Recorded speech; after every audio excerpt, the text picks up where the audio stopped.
Hi everyone, we're Mimicker, here to introduce all kinds of knowledge, even the stuff we didn't know about. It's great to be back. And today we are heading to a place that, well, by all logical metrics, it probably shouldn't exist in the modern world. I'm so glad you started there, because when I started looking through the sources for this deep dive, I honestly thought I was reading historical archives. Right. I had to double check the dates to make sure this is still a thing in the, mid-2020s.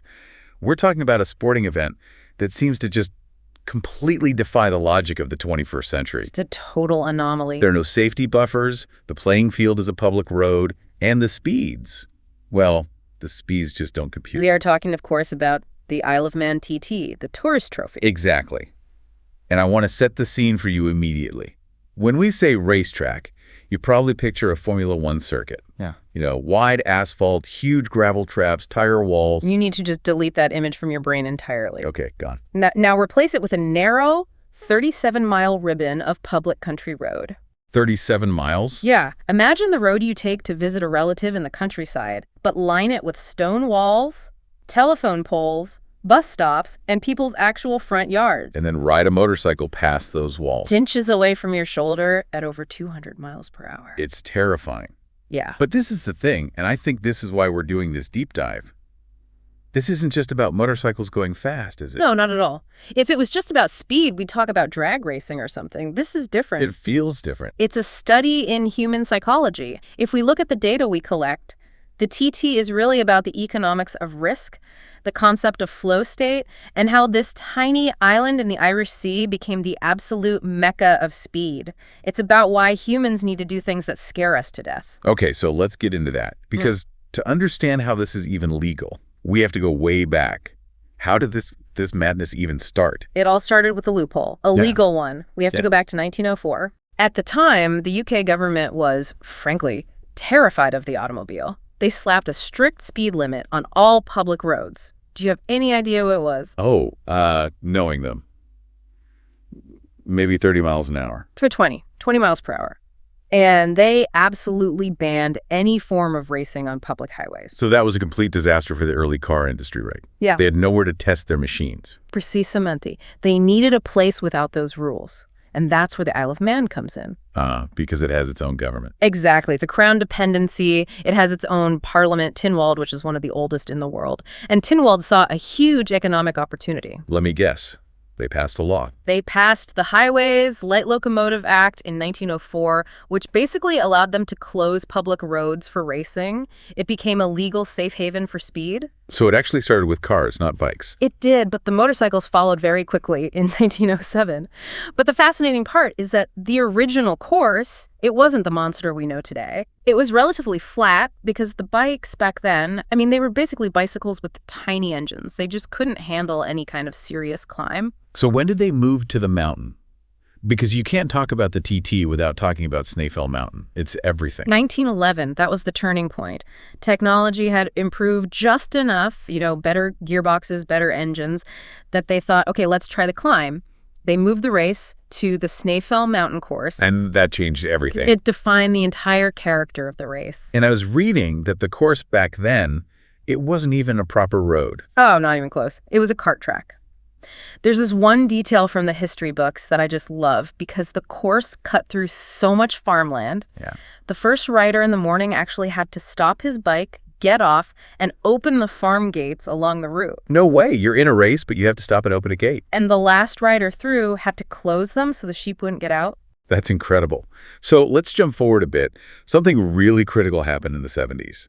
For a long time, the TT was part of the World Championship, like MotoGP today. It was the crown jewel. From 1949, if you wanted to be a world champion, you had to race the Isle of Man. It was non-negotiable. But by the 70s, the bikes were just getting too fast for those stone walls. It was becoming a bloodbath. And the riders finally said, enough. They did. It was led by the absolute legend, Giacomo Agostini. He was the biggest star in the sport. After his close friend died there in 72, Agostini just said, I'm never racing there again. And that caused a huge split. A massive one. Finally, in 1977, the governing body, the FI, stripped the TT of its world championship status. Okay, now hold on. Usually when an event loses its official championship status, that's the end of it. It just sort of fades away. But that's not what happened. No. In fact, it was the best thing that ever happened to the TT. It saved it. How does losing your status save you? Because it completely changed the motivation for being there. Before 1977, riders were forced to race there for championship points. They had to risk their lives for their job. Oh, so once that was gone. Nobody had to be there. Every single person who has raced there since 1977 has been a volunteer. They are there purely because they want to take on that challenge. It purified the grid, you know? That is a powerful distinction. It becomes a calling, not a job. Yeah. So let's talk about that canvas they're on. 37.73 miles. It's huge. Just a standard racetrack is maybe 3 miles long with 15, 20 corners. Right. The TT course is almost 38 miles. And the corner count, well, it's actually a debate. Wikipedia says 219. The Guinness Book of Records says 264. How can they not agree on how many corners there are? Well, what's a corner? At 30 miles an hour in your car, a little bend in the road is nothing. At 200 miles an hour on a bike, that same bend is a terrifying apex you have to hit perfectly or you're in someone's garden. The speed redefines the geography. Exactly. And the format is different too. You can't have 30 guys screaming into the first corner together. It would be a massacre. So it's a time trial.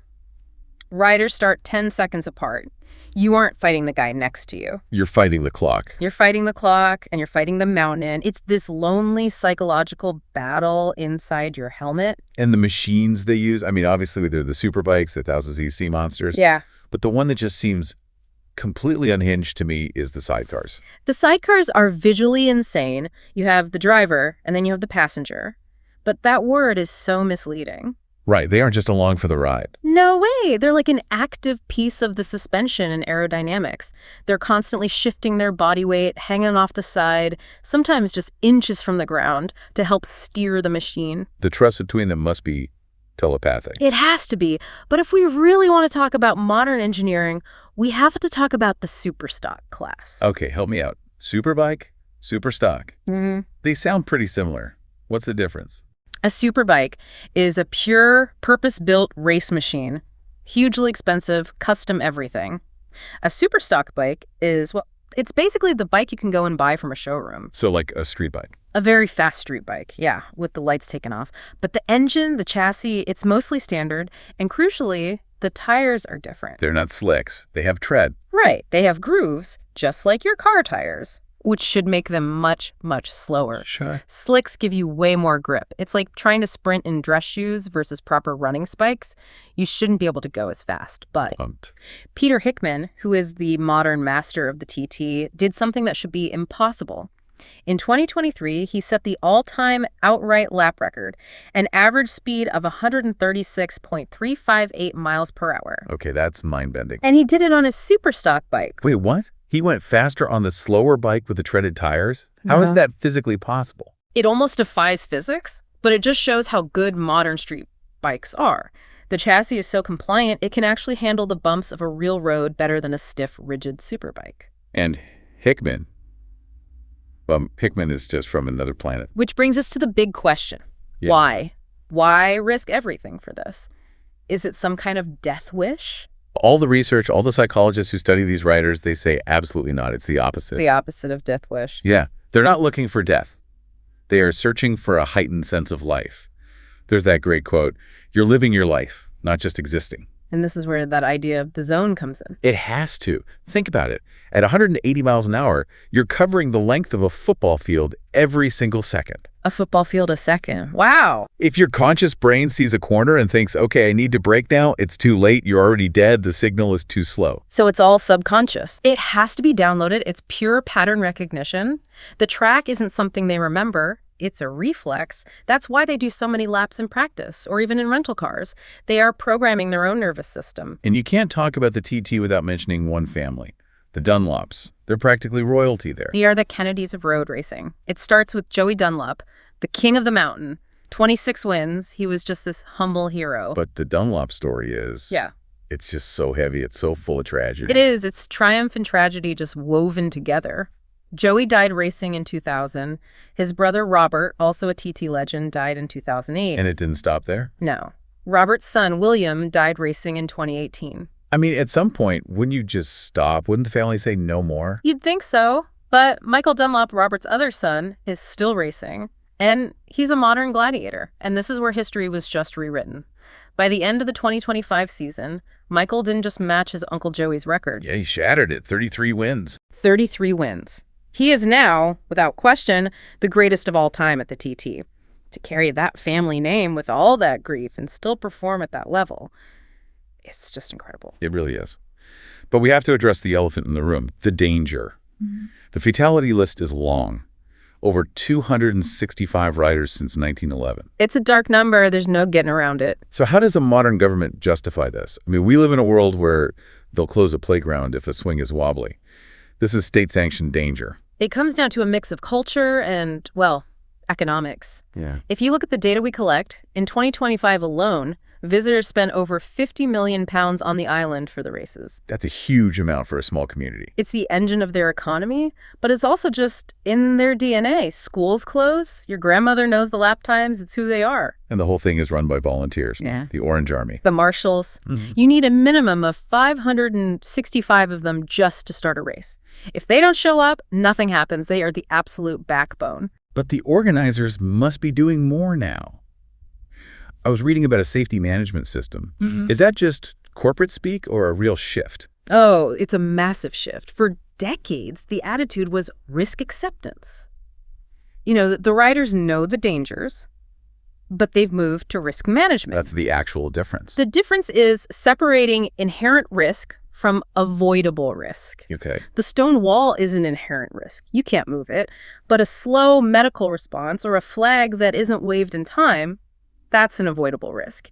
And they're trying to eliminate every single one. And there was a specific tragedy in 2022 that really forced this change, wasn't there? The sidecar accident. That was the catalyst. There was a crash, and the organization initially reported that the passenger had died and the driver was in the hospital. Okay. Days later, they had to issue a correction. Because of a mix-up with identification tags, they had gotten it wrong. It was the driver who had died. They had buried the wrong man. I don't even have words for that. That's a nightmare. It was a complete organizational failure. It forced them to tear everything down and rebuild. That's when the safety management system became a rigid digital reality. So it's new. Digital red flags like in F1. GPS tracking on every bike, accurate to 10 centimeters. The medical helicopters are basically flying operating rooms now. So they're trying to control every variable they possibly can. Everything except the stone walls. But there's one variable you can never engineer out. Luck. And that brings us to the most unscientific part of this whole story. The ferry bridge. Tell me about the ferry bridge. Okay, so on the A5 road, not actually on the race course, there's this small bridge.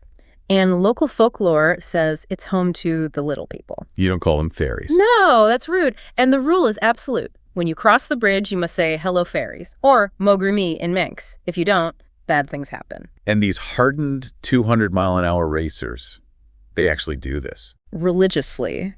You will see the toughest guys in the paddock before a race week riding their scooters out there to pay their respects.